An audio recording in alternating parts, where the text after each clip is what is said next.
Hey, Commanders fans, get ready because today we've got exclusive news about our team, and you don't want to miss a thing. So, subscribe to the channel, activate the bell to be the first to hear everything, and of course, leave a like to strengthen our support and show that we're all true fans. We're committed to bringing you the latest updates, news, and everything that goes on behind the scenes at the Commanders. So, without further ado, let's check out today's news. Commanders wide receiver named one of Week 1's biggest winners. In their season opener against the New York Giants on Sunday, the Washington Commanders bounced back and started the year with a win. This wouldn't have been possible without the solid performance of one of their new signings.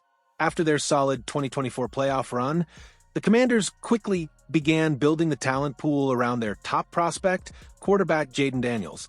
One of the first things they did was secure him another viable outside target by trading for wideout Deebo Samuel from the San Francisco 49ers.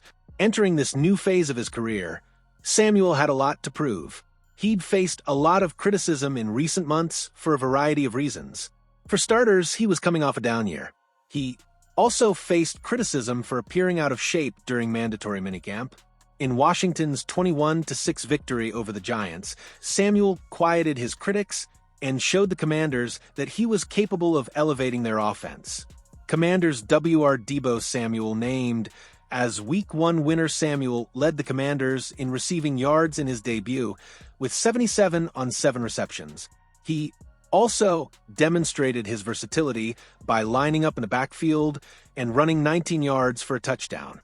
Amid his strong debut, the narrative began to quickly shift around Samuel and the kind of impact he can have in Washington. In a recent column for Bleacher Report, Brent Sobleski analyzed the winners and losers of each opening weekend matchup. When discussing the Commanders' victory, he singled out Samuel as the most notable standout. Veteran wide receiver Deebo Samuel had a day against the Giants with 10 targets, most on the team, 7 receptions, more than double any other Commander, a team-leading 77 receiving yards, and a touchdown on a 19-yard end-around, Sobleski wrote. On a day when Terry McLaurin had just 4 targets and 2 receptions, Samuel was the focal point of Washington's passing game. Many wondered if Samuel still resembled his old self, and he showed on Sunday that he still has something more. Now, with a solid performance, the veteran will look to bounce back and continue to become a key contributor for the Commanders. Commanders OC considered the perfect fit for struggling AFC East franchise. Has there ever been a coach more destined to end up in Florida than Washington Commanders offensive coordinator Cliff Kingsbury? While Kingsbury may have turned down interview opportunities for NFL head coaching positions after last season, it's hard to imagine him making the same decision if the Commanders thrive again this season.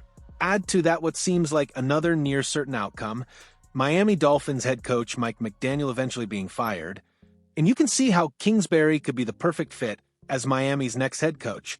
Kingsbury was floated as a head coaching candidate last season, most notably linked to the Dallas Cowboys and the New Orleans Saints, but decided to return for at least one more season coaching superstar quarterback Jayden Daniels. McDaniel, on the other hand, seems a strong candidate to be the first NFL head coach fired this season. It could be a miracle if he makes it to Halloween. McDaniel is in his 4th season as Miami's head coach, but he's coming off his first losing season after playoff appearances in 2022 and 2023. The Dolphins opened the 2025 season with a 33-8 loss to the Indianapolis Colts in Week 1. Questions about Mike McDaniel's long-term status with the Dolphins were already simmering, Bleacher Report's Brent Sobleski wrote on September 8th. But a loss for the Colts, who hadn't won a Week 1 game since the 2013 season, puts the Miami coach in a difficult position. The Dolphins looked completely unprepared to start the season, and Tyreek Hill's obvious frustration on the sidelines is a powder keg waiting to explode. The Dolphins appear to be on track for an all-time terrible year. While McDaniel's fate seemed sealed in Miami after his team looked lost, undercoached, and highly unmotivated in its debut, the big question may be how bad the Dolphins will be this year. With a failed coach in McDaniel, a failed quarterback in Tua Tagovailoa, and a disgruntled player in wide receiver Tyreek Hill, There's definitely a chance the Dolphins will rival the 2017 for the worst record in franchise history. That season, the Dolphins went 1-15 and ended up with the first overall pick in the 2008 NFL Draft, where they selected offensive tackle Jake Long over future NFL MVP quarterback Matt Ryan, who went to the Atlanta Falcons with the third overall pick. The Commanders are one bold move away from turning the NFC upside down. This is something to consider.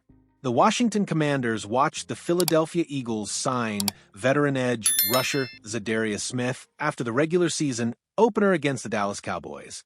This left fans disappointed, but general manager Adam Peters may have other tricks up his sleeve. Much will depend on how things unfold in Week 1 against the New York Giants and the Thursday Night Football matchup against the Green Bay Packers.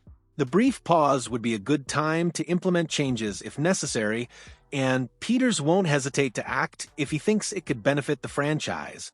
The Eagles aren't waiting. The Commanders shouldn't either. The Commanders should keep Jadeveon Clowney on speed dial with their pass rushers struggling. There's one aggressive move Peters could make that would turn the NFC upside down. He's been reluctant so far, but Smith's unavailability makes Jadeveon Clowney a much more attractive proposition. Clowney is still looking for alternative jobs after his surprising release from the Carolina Panthers following the 2025 NFL Draft. The NFC South club traded twice on the second day for Nick Scourton and Princely Umanmielen, signaling a distinct youth movement was underway. Unfortunately, that didn't include South Carolina's former #1 pick. This offended Clowney. He was one of the best players on Carolina's historically weak defense last season.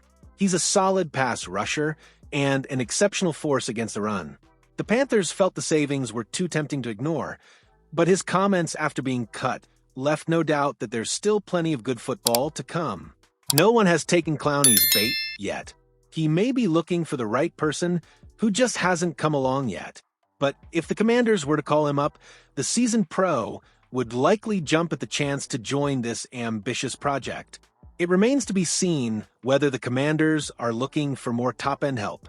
Peters seems quite content with what they have for now. But if the group fails to raise its performance levels in the first weeks of the campaign, the front court leader must react with conviction. He needs to act quickly if Clowney is the target of interest. He is undoubtedly the best defensive end or outside linebacker in the 3 to 4 remaining on the market after Smith joined the Eagles.